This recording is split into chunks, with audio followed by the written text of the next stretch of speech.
Bismillahirrahmanirrahim. Assalamualaikum warahmatullahi wabarakatuh. Perkenalkan, nama saya Noksurtika, mahasiswi IAIN Syekh Nurjati Cirebon, jurusan Tadris Matematika kelas A semester 5. Di sini saya akan mempresentasikan sebuah proposal penelitian dengan judul efektivitas pembelajaran matematika melalui home visit di era pandemi. Di sini saya akan membahas 3 bagian utama yang ada dalam proposal. Yang pertama, bab 1 pendahuluan, kemudian bab 2 tinjauan literatur, dan yang terakhir bab 3 desain dan metode penelitian. Bab 1 pendahuluan. Latar belakang. COVID-19 adalah penyakit menular yang disebabkan oleh sindrom pernapasan akut coronavirus 2. COVID-19 ini pertama kali ditemukan di Wuhan, Cina, kemudian menyebar ke berbagai negara termasuk Indonesia. Dampak yang ditimbulkan oleh COVID ini cukuplah banyak. Salah satunya dalam bidang pendidikan. Nah, upaya yang dilakukan untuk mencegah penyebaran virus corona dalam bidang pendidikan yakni Menteri Pendidikan telah memberikan kebijakan terkait pembelajaran di rumah atau dengan sistem daring. Tentunya sistem daring akan berjalan jika sarana dan prasarananya memadai, seperti sumber daya manusia, handphone, laptop, komputer, kuota, dan sebagainya. Nah, tidak semua kalangan ini memiliki sarana dan prasarana yang memadai, seperti yang ada di SDN Negeri 1 Bakung Hidul. Melalui fakta yang ada, pembelajaran matematika tetap dirasa sulit ketika dilakukan secara tatap muka. Nah, apalagi sekarang secara online, terlebih untuk anak SD yang masih butuh banyak bimbingan. Kemudian, selain itu juga pemerintah telah memberikan media pembelajaran melalui televisi. Nah, di situ terdapat acara pendidikan.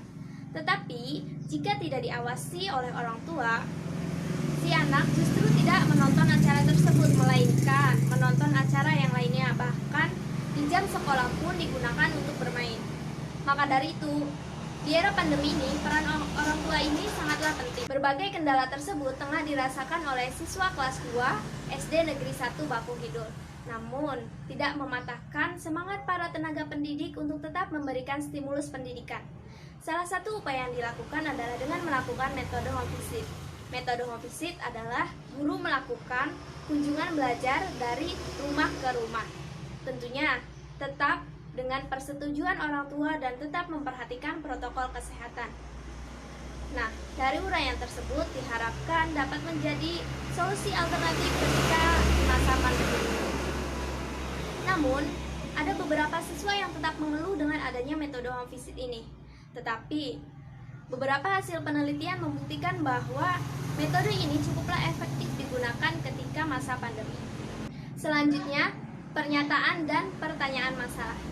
Berdasarkan latar belakang tersebut, maka pernyataan masalahnya ialah efektivitas pembelajaran matematika di era pandemi dengan metode home visit yang diragukan.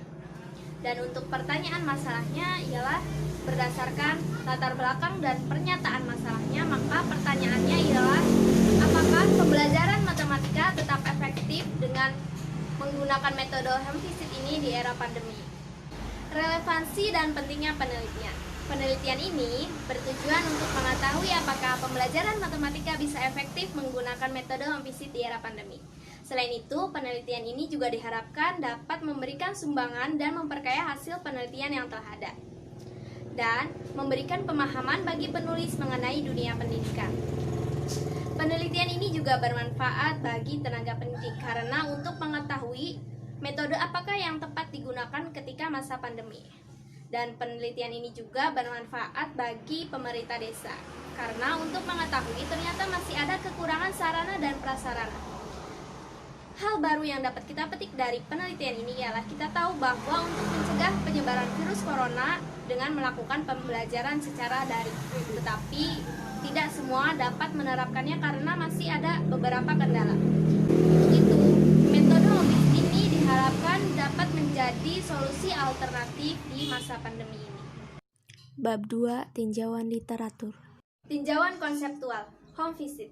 Secara bahasa, home berasal dari kata benda yang berarti rumah, dan juga visit yang berasal dari kata benda yang berarti kunjungan.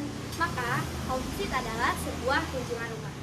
Menurut derajat 2011, home visit adalah upaya yang dilakukan dalam layanan bimbingan yang dilakukan guru untuk mengetahui keadaan keluarga terkait masalah siswanya.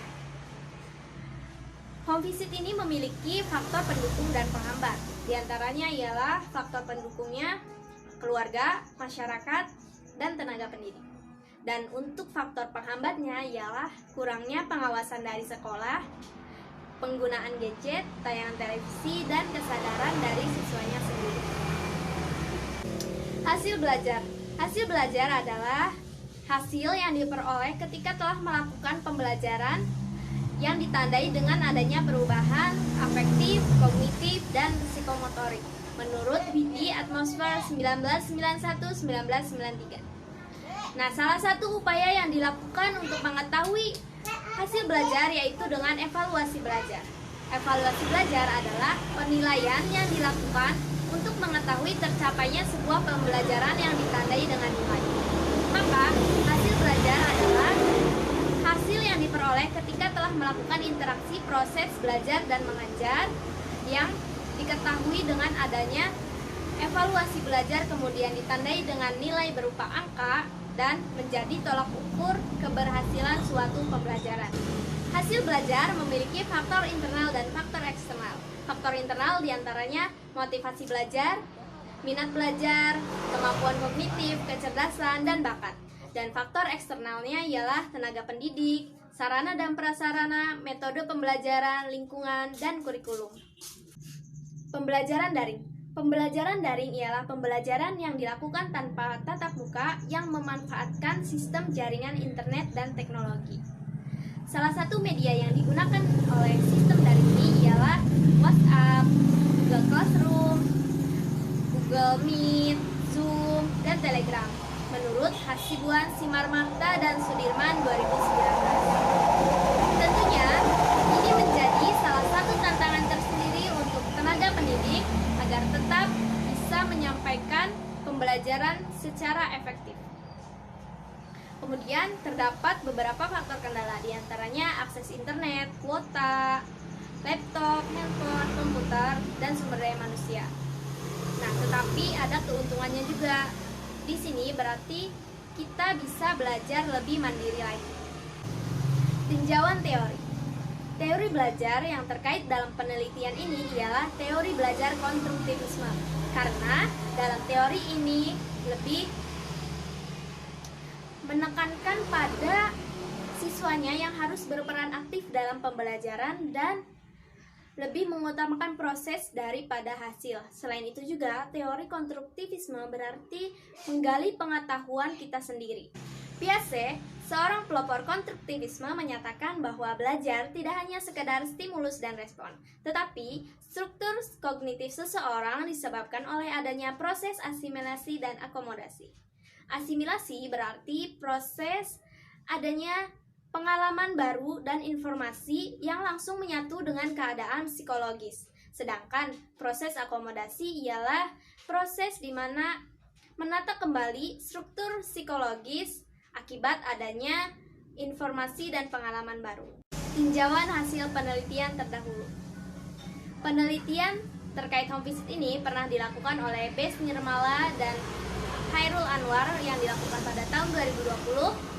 Dan Lailatul Syifa, Nyong Etis, dan Nurdiansyah Nurdiansyah juga pada tahun 20 yang memiliki hasil penelitian yang hampir sama menyatakan bahwa metode home visit ini cukup efektif digunakan ketika masa pandemi, terlebih bagi daerah yang masih memiliki kekurangan sarana dan prasarana.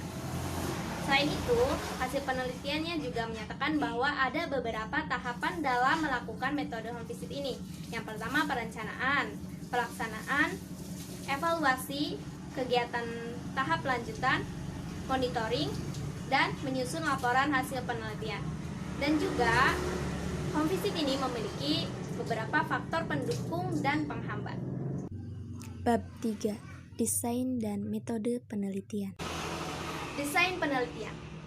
Penelitian ini didesain menggunakan kuantitatif dengan pendekatan kausal kooperatif, yaitu sebuah metode yang digunakan untuk menemukan faktor penyebab dari data yang sudah ada. Dalam penelitian ini akan melibatkan dua kelompok, yakni kelompok yang diajar dengan dan kelompok pembanding yang diajar dengan metode daring. Metode penelitian. Teknik yang digunakan ialah menggunakan teknik pengukuran dan pengamatan, dan untuk instrumennya yakni hasil belajar siswa selama 1 semester dan angket respon siswa. Populasinya diambil dari siswa kelas 2 SD Negeri 1 Bakung Kidul dan SD Negeri 1 Bakung Lor. Untuk pengambilan sampelnya yakni menggunakan teknik random sampling. Dan untuk analisis datanya menggunakan uji T independen karena di sini hanya meneliti 2 kelompok. Sekian presentasi dari saya, kurang dan lebihnya mohon maaf. Terima kasih atas perhatiannya. Wabillahi taufiq wal hidayah. Wassalamualaikum warahmatullahi wabarakatuh. Salam sukses sejati.